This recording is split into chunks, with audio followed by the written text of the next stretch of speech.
Amigos e amigas da TV do Povo, nós que temos o compromisso de levar até vocês homens e mulheres que fazem a diferença em nossa sociedade. Empresários, políticos, intelectuais, artistas, homens que trabalham, mulheres que trabalham para a melhoria da qualidade de vida do nosso povo e da nossa gente. O nosso entrevistado de hoje é mais do que especial. Isto porque, por várias oportunidades, já tivemos oportunidades de levar seu conhecimento, sua experiência e principalmente a sua vontade de ver a população do estado do Rio feliz, com serviços públicos funcionando e principalmente com a indústria do turismo sendo implementada. Grande conhecedor da nossa cidade, é um prazer, Sávio, em tê-lo novamente na tela da TV do Povo. Que alegria, Marcos, uma alegria te rever, te reencontrar. Você com a tua equipe, agora com a TV do Povo, que eu sei do sucesso, que aliás, todos os desafios que você se propôs, você saiu muito bem. Uma alegria estar com você, com os teus telespectadores, com os amigos de Friburgo, para a gente falar um pouco aqui do Rio de Janeiro, do estado, para falar um pouco de turismo, né, dessa atividade tão importante, vocação, não só aqui da capital, do interior todo, em especial lá de Friburgo, falar um pouco de trem, enfim, da gente atualizar o nosso papo, né, que já tem um tempo que a gente não conversa aqui através da TV do Povo, e eu queria trazer meu abraço aqui para você. Sávio, eu gostaria que você falasse um pouco sobre você. Quem é Sávio Neves? Botafoguense. Botafoguense, pai da Rafaela, da Camila e do Thiago. Mineiroca, né? Mineiro que adotou o Rio de Janeiro. Qual cidade? São João del Rei, com muito orgulho. E mora aqui há muitos anos, há 40 anos. Eu fui lá no túmulo do Tancredo. E meus 3 filhos são cariocas. Estudei aqui em engenharia, fiz administração de empresa, fiz pós-graduação em engenharia econômica, tudo isso aqui no Rio de Janeiro. Então sou muito grato ao Rio de Janeiro. Trabalhei muito tempo na Varig, na grande companhia de aviação, que para todo engenheiro recém-formado é um sonho, né? Porque ali é uma grande escola da engenharia. Nas turbinas, manutenção, isso das tudo. Turbinas, inclusive com a Selma lá de Petrópolis, né? No Boeing, no DC-10, na época, DC-10 era o maior avião da Varig. Enfim, foi um belo aprendizado. E depois entrei no trem do Corcovado pela manutenção, exatamente pela minha formação de engenharia mecânica. Eu entrei na oficina do trem do Corcovado e ali dentro fui crescendo até me tornar presidente em 2007, onde eu estou lá há 24 anos, 16 como presidente. Nesse sentido, você exerceu alguns cargos de grande relevância na área política. Quais são? Eu estou sempre, como todo empresário engajado, é importante que a gente esteja mobilizado para melhorar o ambiente de negócio, para fortalecer a classe empresarial que é tão sofrida, que é quem carrega, o setor produtivo é quem carrega o país, carrega o Estado, carrega a cidade, máquinas burocráticas inchadas, pesadas e caríssimas. Está vendo aí a questão da reforma tributária, em quem eu não acredito, uma reforma tributária que já chega aumentando mais ainda a carga sobre os ombros da classe produtiva, do setor produtivo. Bom, passei com muito orgulho um período na Secretaria Estadual de Turismo como secretário, onde eu dei minha contribuição. Talvez o melhor fechamento foi entregar o plano estratégico do turismo para os próximos 10 anos. Então ali a gente faz... Não tinha esse plano. Não existe esse plano, nunca foi feito, foi a primeira vez. Ali a gente faz um retrato do que existe do turismo no estado do Rio de Janeiro, capital e interior. A fotografia do que existe no turismo do estado, quantidade de disponibilidade de quartos, de hotéis, de pousadas, enfim, quantidade de turistas, a origem, o tempo de permanência. Ali a gente coloca todos os dados que nós nunca tivemos e a gente projeta para os próximos 10 anos o que a gente pretende, aonde a gente quer chegar. Então é um plano pioneiro, um plano, pela primeira vez foi feito esse estudo junto com a UF. Quem fez esse trabalho conosco foi a Universidade Federal Fluminense, do doutor, professor Lidízia, que coordenou o trabalho, junto com outros professores. É um trabalho belíssimo e que dá uma base para que a gente fortaleça essa vocação que é o turismo. Você exerceu o cargo de deputado federal. Também tive essa oportunidade, foi uma bela experiência, em 2010, no Congresso Nacional. Eu tive a oportunidade de, como suplente de deputado federal do PP, assumir o mandato, fiquei lá 1 ano e 7 meses no Congresso. Na época o Francisco Dornelles era senador pelo Rio de Janeiro e o senador Aécio Neves por Minas Gerais, e eu fiquei ali aprendendo muito com essas duas grandes figuras políticas. Que são seus homens públicos, independente de nós termos laços sanguíneos, consanguíneos de família lá de São João del Rei, eles são dois orgulhos para o Brasil e para mim principalmente, que vejo nessas duas figuras, tanto o Dornelles quanto o Aécio, brasileiros de grande capacidade, de grandes serviços prestados para o Brasil.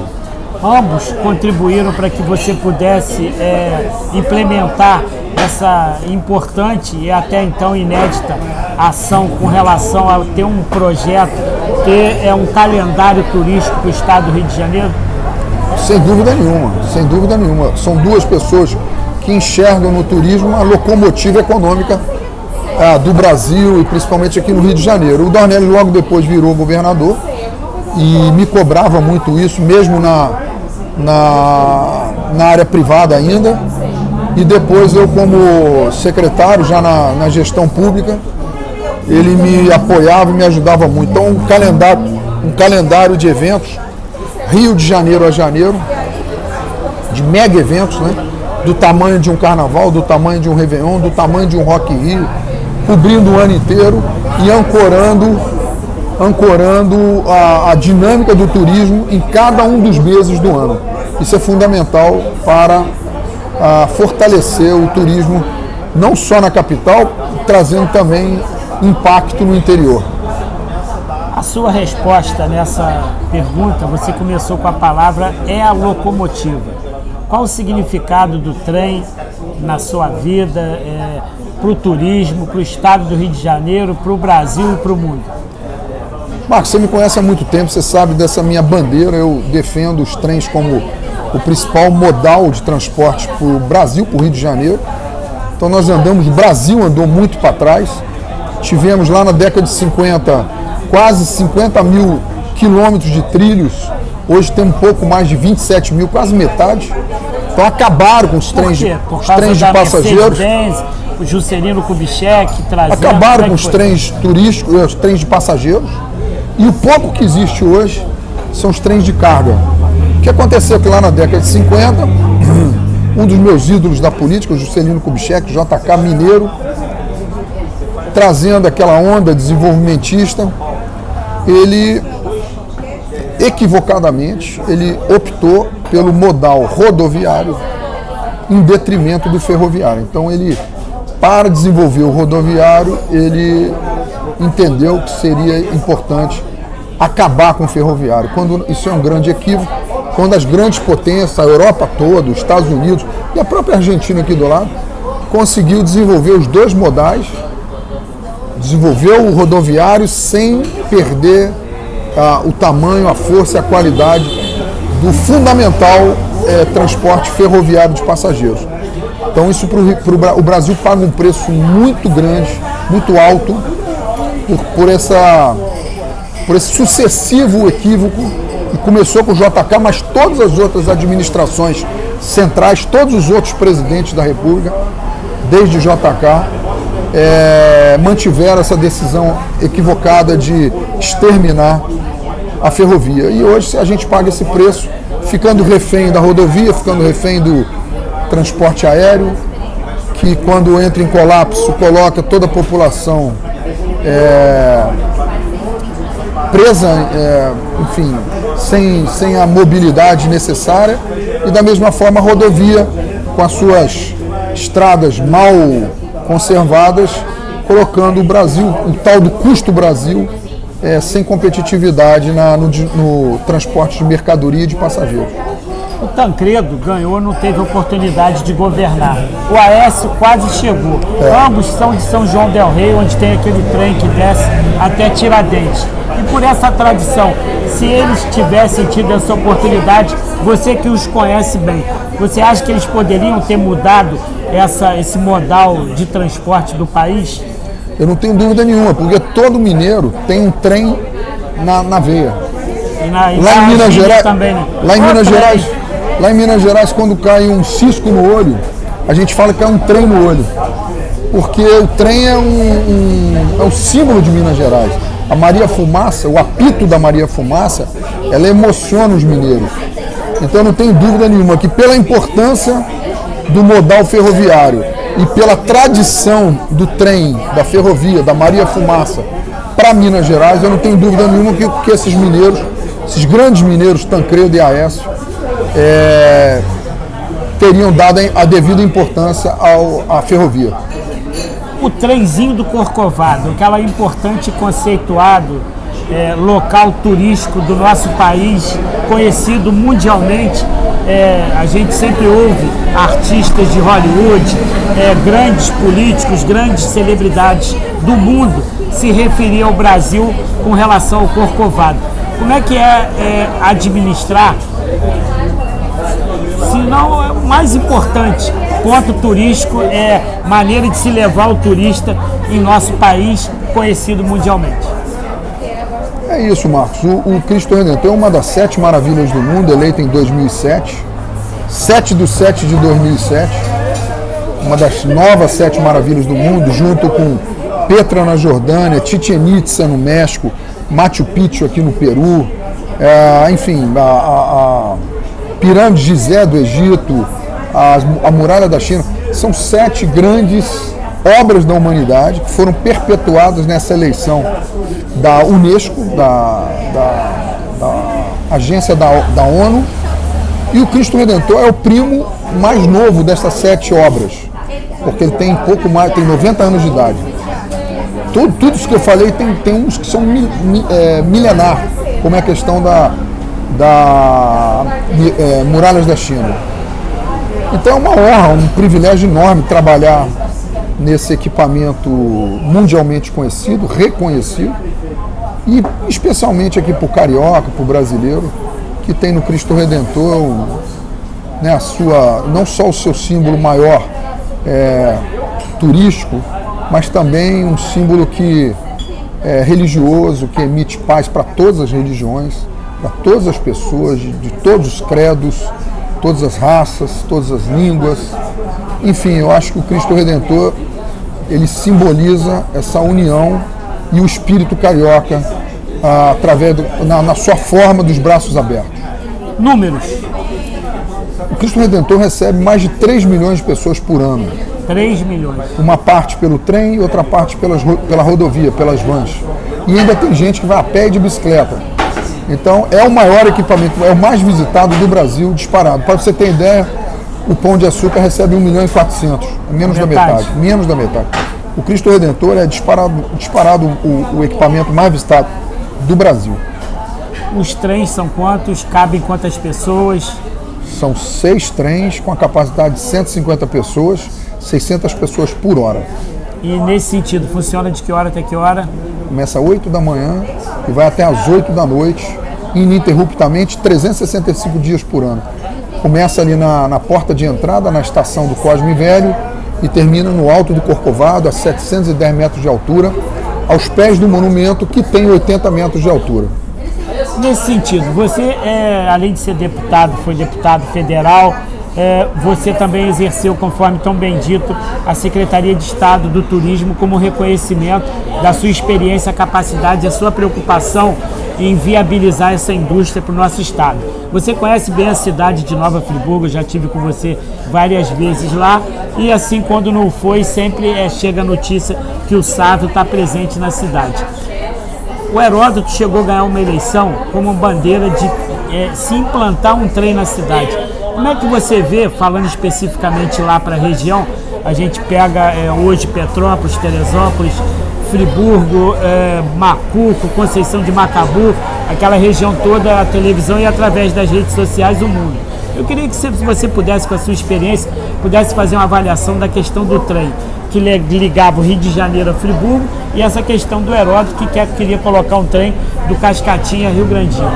Então, são duas situações distintas. A primeira é a questão da ligação da capital, do Rio de Janeiro, capital do estado, mas naquela época era a capital do Brasil, a Distrito Federal, a Nova Friburgo. A toda aquela região, como você falou, todas aquelas cidades ali eram contempladas, eram servidas pelo trem que saía do Rio de Janeiro. No momento que aquilo ali foi desativado, em questão de Friburgo, foi em 1956, década de 50. Viu como é que ele conhece a cidade? A gente viu a cidade, a região empobrecer. Né? Favelizou, perdeu riqueza, perdeu importância. Basta ver um pouco da biografia do Barão de Nova Friburgo, era o brasileiro mais rico do Brasil. Quem ficou muito famoso era o Barão de Mauá. Barão de Mauá, depois Visconde de Mauá, meu ídolo, Irineu Evangelista de Souza, que também era o pai da ferrovia. Tinha casa lá em Petrópolis. Uma casa lá em Petrópolis, quase em frente ali ao Palácio de Cristal. Isso, né? Exatamente. Mas que hoje funciona uma escola ali. Mas o Barão de Friburgo era dono, a casa dele, que ele construiu aqui o Palácio do Catete. Só um parênteses, não sei se você sabe que o Palácio do Catete, em função das pedras que construíram aquele palácio, foram retiradas de Furnas do Catete, próximo ao Cão Sentado, onde você conhece bem aquele parque. Isso, e a casa do Barão de Friburgo pega um quarteirão do bairro que era o bairro mais aristocrático da capital, que é o Flamengo. Eu vacinei lá, porque ali foi o primeiro local aqui do Rio de Janeiro que viabilizou a Covid. E está lá hoje. E lá foi a casa do presidente da República, onde o Getúlio Vargas se suicidou. No terceiro andar da casa que foi de Friburgo. Você que é parente, se suicidou mesmo? Suicidou. Tancredo era o primeiro-ministro na ocasião. Então, ministro da Justiça. Que é seu Tancredo era primeiro-ministro da Justiça do Getúlio Vargas. Estava lá no dia, ele foi o primeiro a chegar no quarto do presidente Getúlio Vargas, quando ele ouviu o estampido do tiro. Ele e a filha do Yara Vargas, né? A filha do Getúlio. Saiu da vida e foi para a história. E aí ele fez aquela carta bonita que ficou para a história. Barão de Mauá? Esse é meu ídolo, né? Não, você está falando de Barão de Nova Friburgo. Essa casa, esse prédio, o Palácio do Catete, era do Barão de Friburgo. Você imagina como Friburgo era próspera, né? Era onde tinha o brasileiro mais rico do Brasil, um dos mais ricos do mundo, vindo de Nova Friburgo. No momento que essa ferrovia ela é desativada, a gente perde a circulação de riqueza entre duas importantes cidades, Nova Friburgo e a capital. E assim foi também com Petrópolis, que foi desativado em 64, e outras cidades, aqui no Rio de Janeiro, vale. Essa é uma situação de ligação intermunicipal. A outra questão que você fala do ex-prefeito Heródoto, que era do PP também, do progressista, é uma mobilidade interna da cidade, usando ali a margem do rio, que corta a cidade de Friburgo, e aí seria uma espécie de VLT, que é um veículo leve sobre trilhos para deslocamento do cidadão, das pessoas dentro da cidade, que já está saturada. Friburgo, nos horários de rush, para a cidade ali, o trânsito. Diz que o secretário da Mobilidade Urbana resolveu o problema do engarrafamento e da mobilidade na cidade, sabia ou não? Não. A cidade virou um estacionamento só, mas vamos lá. Então, essa questão que hoje já aflige as grandes cidades, já chegou nas médias cidades, Friburgo, Petrópolis, Niterói, Macaé, São Gonçalo. Então é importante se pensar em alternativas ao que a gente tem hoje de mobilidade interna, e eu acho que o VLT, Campos também tem esse mesmo problema, o VLT eu acho que pode ser uma solução. Agora tem que ser bem estudado, tem que ser um projeto competente, porque é um investimento alto, onde Friburgo precisa ter parceiros, o Estado, a União, o governo federal precisa de participar desse projeto para poder viabilizá-lo. Mais ou menos, como engenheiro mecânico, uns 20 quilômetros de VLT, mais ou menos, quanto deve ficar? Depende muito, porque a gente não sabe qual é o solo que vai ser isso. Então, se você pegar uma linha reta e colocar, é uma situação. Se você tiver cruzamento, se for na beira do rio, você tem que criar ali uma espécie de viaduto para suportar a via permanente. Então, como é que vai ser a catenária, a alimentação da energia? Vai ser por cima ou por baixo? O VLT aqui do Rio de Janeiro é por baixo. Você não tem rede aérea. O trem do Corcovado é rede aérea. Os bondes antigos, o próprio bonde de Santa Teresa, a alimentação é rede aérea. São várias, nuances do projeto que vão precisar ser estudado e ali definido como vai ser esse projeto. Não dá para chutar. Engenharia não é chutado. Engenharia é uma ciência precisa que a gente precisa e a gente necessita fazer um estudo profundo junto com outros técnicos, com fornecedor, com fabricante, para poder definir o melhor equipamento, a forma mais fácil, o melhor traçado e otimizar recursos, né? Fazer o projeto mais barato e mais eficiente. Na época em que Heródoto era prefeito, eu fui eleito o vereador mais votado da história de Friburgo e eu ofereci a ele, através do Riverton, que era prefeito de Macaé, a possibilidade de instalar o VLT na cidade, que o Riverton tinha contatos europeus que viabilizavam isso. O então prefeito Heródoto da época não aceitou ouvi-lo, porque fui eu quem levei o projeto e ele não queria, entre aspas, me dar moral nesse sentido. Mas com relação a essa questão, a viabilidade de instalação desse VLT na cidade, porque hoje a empresa de ônibus que está lá, um dos maiores problemas da cidade é saúde e transporte público. A empresa está deixando a desejar. E o próprio Riverton não conseguiu implantar em Macaé, então você vê que não é fácil. Por quê? Porque é caro, é um investimento alto. O investimento de ferrovia é um investimento alto. O que é barato é a operação, quer dizer, barato, é mais barato do que a rodovia. Então, você comparando os dois modais, ferroviário e rodoviário, a implantação do ferroviário é muito mais alta, mais cara do que a implantação do rodoviário. Em compensação, a manutenção, a operação do ferroviário é muito mais barata do que o rodoviário. Por isso que muitas vezes governantes míopes, que enxergam só um palmo além do nariz, optam por fazer BRT com ônibus de pneu, porque é mais rápido, mais fácil e mais barato. Em compensação, a população, os usuários vão ter problema o resto da vida de manutenção, de ônibus que quebra, de acidente, de usuários que entram e não pagam. Enfim, o mundo inteiro faz opção pelo trilho. E o Rio de Janeiro e o Brasil fazem opção pela rodovia. O Riverton comprou os trens.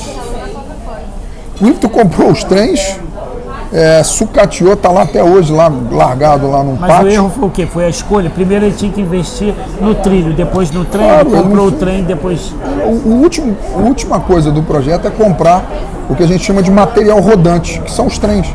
Então, primeiro tinha que fazer todo Então, erro na execução. Na execução. Ele não fez a execução. Ele simplesmente comprou o trem e deixou lá na praça, exposto.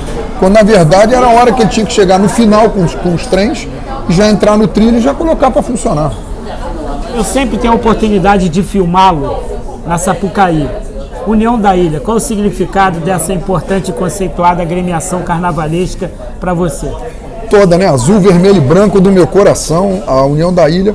Se você pegar os 10 maiores sambas antológicos, você pega aí no CD, os 10 principais sambas mais famosos, mais conhecidos do mundo, 8 são da União da Ilha. 8. Não existe baile de carnaval, não existe festa que você não tenha a reprodução do samba da União da Ilha do Governador.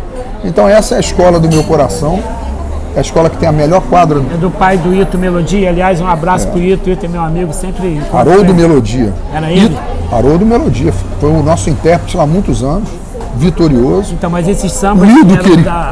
Foram cantados pelo Haroldo, que essa foi a grande fase da União da Fala Ilha. um deles aí. Aquela... Hoje eu vou tomar um porre, não me socorre que eu tô feliz. Tem vários, né? Tem aquela... A minha alegria atravessou o mar e ancorou na passarela. Domingo eu vou ao Maracanã. Tem vários. Assim, se você pegar, basta dar um clique lá no Google, sambas da União da Ilha do Governador, que você vai ver, vai se surpreender a produção antológica da União da Ilha do Governador. Então, Haroldo Melodia é uma figura antológica nossa lá, é uma celebridade da União da Ilha. O Ito, filho dele, que carrega essa tradição, esse DNA, ganhou 7 estandartes de ouro do Globo.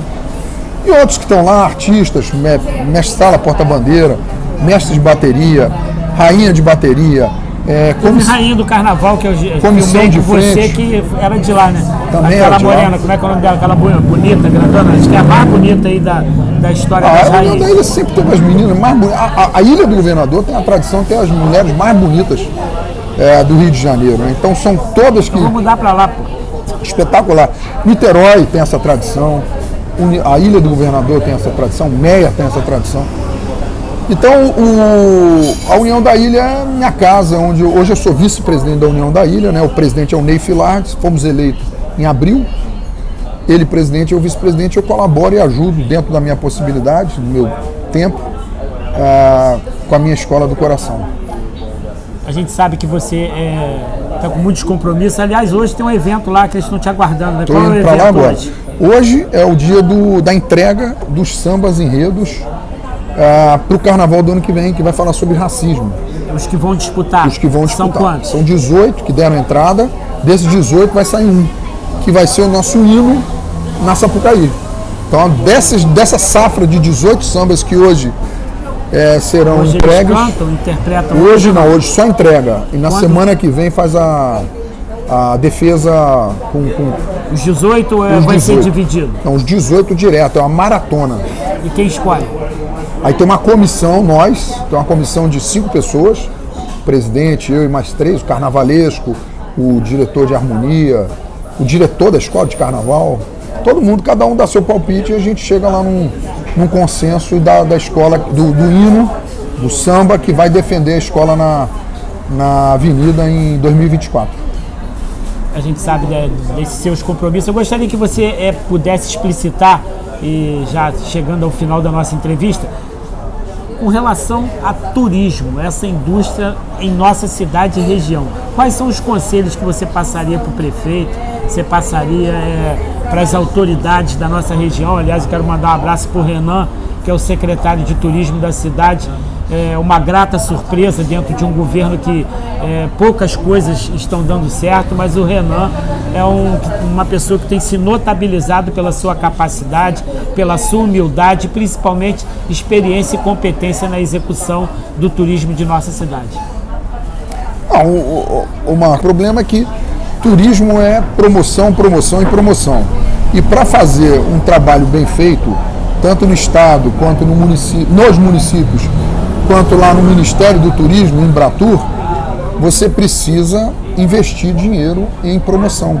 Promoção do destino. Então você tem lá feiras, congressos, seminários. Vai ter a FEVEST agora. Tem várias. Está convidado a tem um participar calendário, em nome de todos. Tem um calendário aqui no estado do Rio de Janeiro, tem um calendário no Brasil, tem um calendário no mundo inteiro. Feiras grandes na Alemanha, na Inglaterra, nos Estados Unidos. São as maiores feiras do mundo. E o Brasil precisa estar bem representado para vender seus produtos, seus destinos, né? O Rio de Janeiro tem que estar bem representado. E para isso a gente precisa de dinheiro, porque a concorrência faz esse investimento. Cancún está lá, Algarve está lá, Dá com a mão e tira com as duas. o Caribe está lá, a Argentina está lá, o Chile está lá, e a gente não consegue, os Estados Unidos, e a gente... Friburgo não saiu uma listagem de destinos no estado para turismo, lá não saiu. O importante é que tanto o governo federal, o governo do estado e os governos municipais entendam a importância de vender o destino Rio de Janeiro, os seus destinos, porque é uma riqueza ímpar. Você tem aqui, no próprio estado do Rio de Janeiro, vários cenários diferentes, do frio, do calor, do sol, da praia, dos esportes, da história, do patrimônio histórico. Você tem um Rio de Janeiro diverso, muito rico, do ponto de vista cultural, do ponto de vista da gastronomia, e a gente não consegue ultrapassar a barreira ali de 2 milhões de turistas estrangeiros por ano. Então esse que é talvez não é o palpite, nem o conselho, mas esse que é imperioso, que os governantes entendam a necessidade de investimento em promoção. Bacana. Gostaria que você deixasse uma mensagem de otimismo, de carinho, de esperança para esse povo tão guerreiro da nossa cidade e da nossa região, com o advento hoje da integração das televisões locais em nosso município. Entramos em Teresópolis, Petrópolis, Macuco, na região Conceição de Macabu. Várias são as cidades que estamos integrados. A tela da TV do Povo é sua. Fique à vontade e com o único compromisso que a gente possa ter um momento com mais tempo, porque é importante você dividir seu conhecimento conosco. Então, Marcos, eu queria aproveitar agora para me despedir e deixar meu abraço aqui para você. Você é um batalhador, um guerreiro, uma pessoa que sempre pensou a sua cidade, Nova Friburgo, com muito zelo, com muito cuidado, com muito amor pela cidade. E deixar meu abraço aqui para os seus telespectadores, né, não só de Friburgo, mas dessa região toda. Colocar sempre à tua disposição. Você veio aqui no Rio de Janeiro, mais uma vez, trazer o teu abraço de Friburgo. E eu, com muito prazer, sempre vou estar à sua disposição. Muito obrigado pela oportunidade. Forte abraço, sucesso aí na TV do Povo. E o melhor destino do Brasil fica onde? No Rio de Janeiro. Em que local? Todo o estado, interior, acho que é importante. Mas tem alguém de braços abertos lá esperando? Sim, o Cristo Redentor é o grande símbolo do que a gente tem de melhor para receber o nosso visitante. E tem que ir de trem. Tem que ir de trem. Parabéns, obrigado. Um abraço, Marcos. Queremos agradecer ao Sávio Neves, esse empresário tão bem sucedido em nosso estado, exerceu vários cargos de grande importância e nunca refuta a oportunidade de dividir conosco essa energia positiva e principalmente todos os ensinamentos e experiências que acumulou ao longo da vida. O Sávio é um amigo da nossa cidade, ele disse que está morando comprou uma propriedade em um dos municípios da nossa serra, mas eu já o convidei para que ele possa ter também uma propriedade na nossa cidade, que vai ter um problema. Qual? Você vai ficar mais apaixonado ainda e o único destino que você vai ter é ir para Nova Friburgo, porque você já foi várias vezes, Gosto mas muito. Tendo uma casa lá, vai ser o local que você vai mais frequentar. Gosto muito. TV do Povo, a lente da verdade. Imagens neste momento, o nosso grande amigo Sávio Neves. Tamo junto.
Na TV do Povo aí, gente! Olha o Marquinhos Medeiros aí, gente! Beleza, beleza, beleza!